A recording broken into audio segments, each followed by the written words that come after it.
5 years after migrating abroad, my husband, Sean Johnson, brings his true love and her son home. Jill and Neil are new here. They'll be staying with us for a few days. He and I get into a huge fight over this. On my birthday, Sean hands me a divorce agreement. He says, "Hurry up and sign it. Jill needs this country's citizenship, so let's divorce for show first." I frown, wanting to ask for more details. However, he points at me and calls me heartless. Shortly after, I see Jill's social media update. Shawnee divorced his wife. For me and Neil, we finally have a roof over our heads. I like the post and sign the divorce agreement. Then I submit an application to my company to be transferred home. My manager, Tom Smith, was surprised when he received my application. He said, "You went through so much to come abroad, Joey. Why do you want to return home now?" I lowered my head and smiled bitterly. My parents are back in some area, so I think it's better for me to return to be with them. Just then, my husband Johnson entered the room. He frowned and asked, "Who's returning where?" I ignored him and chatted with Tom for a while more before hanging up. I turned around to see Sean staring at me. "Who did you say wanted to return?" I said perfunctorily. "A colleague has submitted an application to be transferred back to Samaria." Sean smirked. "And here I thought you were the one applying to return. Then again, that can't be the case. You worked so hard to be with me. How could you bear to leave?" He reached out to wrap his arms around my waist. "Let's have a child once Jill gets her citizenship, honey." This was how he'd always treated me. He would be nice after being nasty. It was too bad I no longer wanted to see his nice side. I pushed him away and said, "Isolate. We can talk about the future when it actually happens." John was surprised to hear that. Then he softened his tone and said, "I'm actually not used to you not arguing with me this time. I thought you would fight me to the death over this." I couldn't help finding his choice of vocabulary mocking. We're a married couple, yet he thought we would need to fight to the death over an outsider. I chuckled mirthlessly. "We've argued so many times that I've grown sick of it." He started complaining about how I used to argue with him over Jill Green. He said I wasn't considerate of him and that I always hurt his feelings when we fought. This was what Sean had always been like. He took things too far whenever he had the chance. That was why I'd been the one bearing with him all these years. I'd left my parents behind and submitted a request to my company to transfer me abroad because Sean wanted to migrate. He told me he didn't yet want to start a family, so I told my parents I didn't want to have kids yet and bore the brunt of the stress they gave. Yet, ultimately, none of my sacrifices could compare to a word from Jill. I stood up and looked at Sean calmly. "I won't argue with you anymore." He looked at me smugly. "That's good. Jill and I are just friends, so stop getting jealous over nothing." I finished his sentence. If there were anything between you two, I wouldn't have had the chance to be with you. I'd heard it 1,000 times. He nodded in satisfaction. "I'm glad you finally understand," I said. "I should have gotten it ages ago. I should have long since known that I couldn't even compare to a hair on Jill's head in Sean's heart." Just then, a child's voice came from outside the door. "Daddy, hurry up and come play racing with me. Mommy's so bad." At this, Sean instinctively shot to his feet and called out in response. He was already heading toward the door when he turned back to me and said, "I'm only going to play with Neil for a while. He's a boy." "So, Jill," I cut him off. "There's no need to explain. I trust you." He faltered. Then he said, "Good, you should trust me." He opened the door and left. Jill's son, Neil Green, had started calling Sean Daddy since his first day here. Expressed my dissatisfaction over this, but Sean had merely snapped. "How can you be so unsympathetic, Jolene? Neil's just a child. It's sad enough that he's lost his father."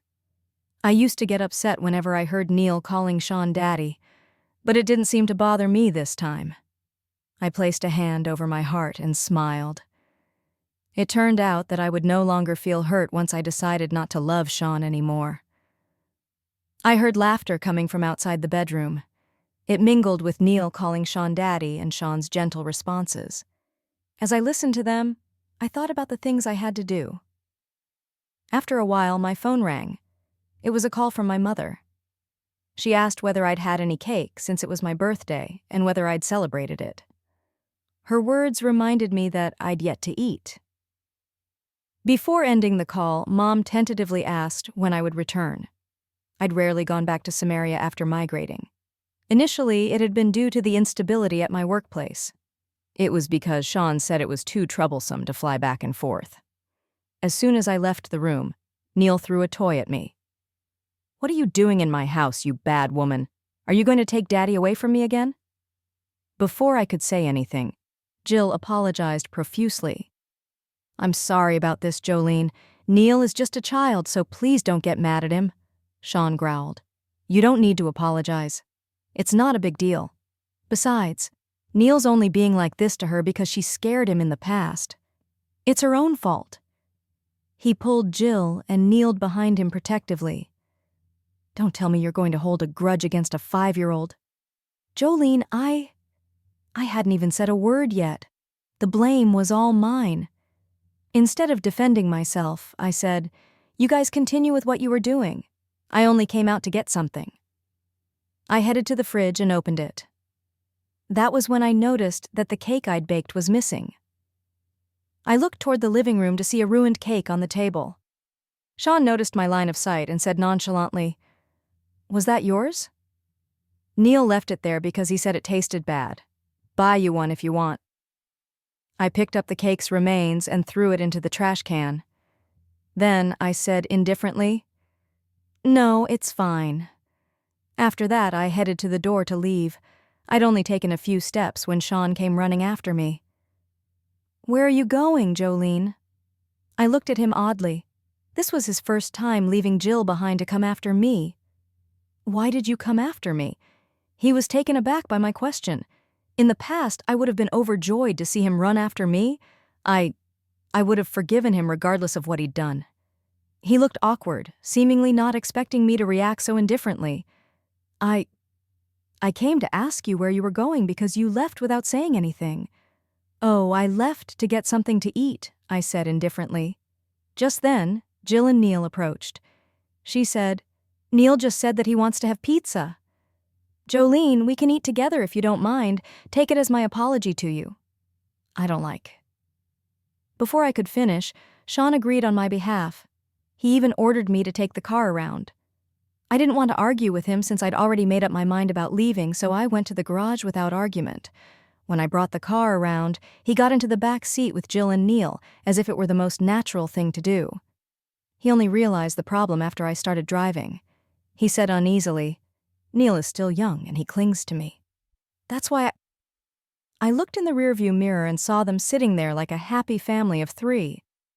I interjected impatiently, "It's good that you're all sitting together. It's dangerous in the front passenger seat after all." My words took Sean aback. He told me something similar in the past had quarreled with him over the front passenger seat before, and he'd said impatiently, "What's there to argue about? It's not safe riding." Shotgun the rest of the journey passed with me driving and listening to the joy and cheer in the back seat. I was like an outsider. Sean, Jill, and Neil headed inside the pizzeria when we arrived. As I entered after parking the car, I found that there were only 3 sets of cutlery at the table. Sean looked at me awkwardly.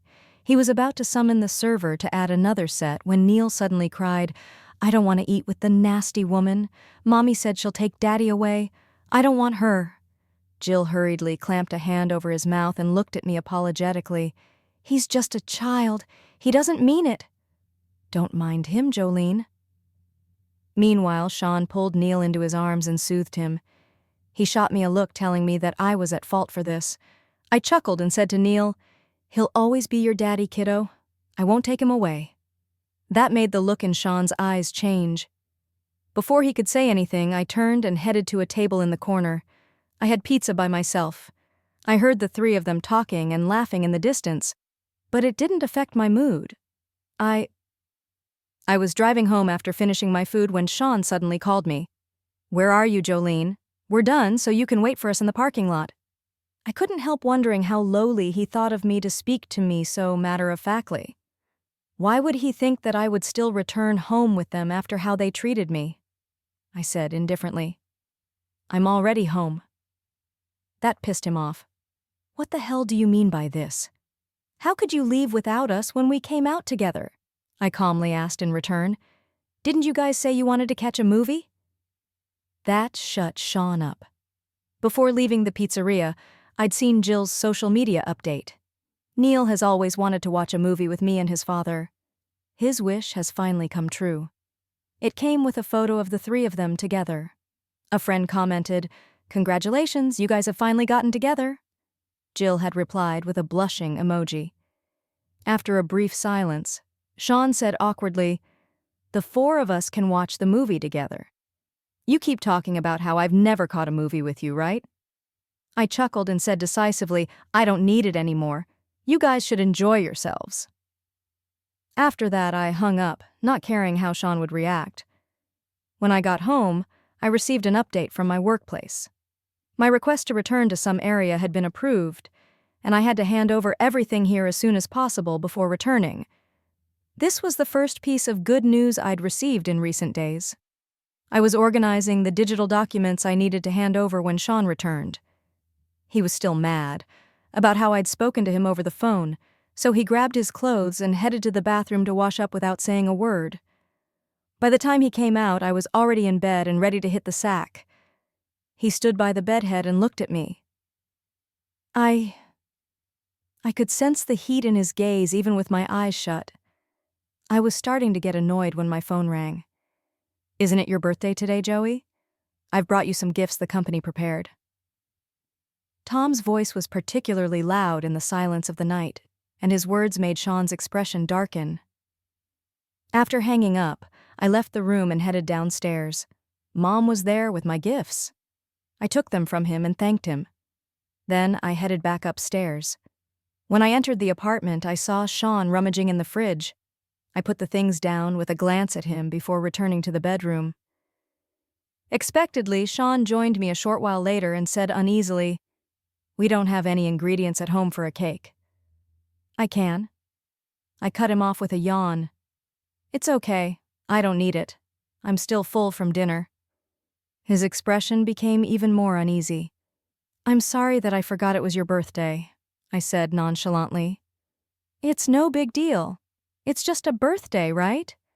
Doesn't matter whether or not it's celebrated." After that, I turned off the lights and went to sleep. The rest of the night was dreamless and peaceful. For the next few days, Sean returned home on time. I didn't have time to care about him, though I was busy handing over my work. I thought life would continue peacefully like this until the day I left, but one day I found in the study when I was tidying my things, there,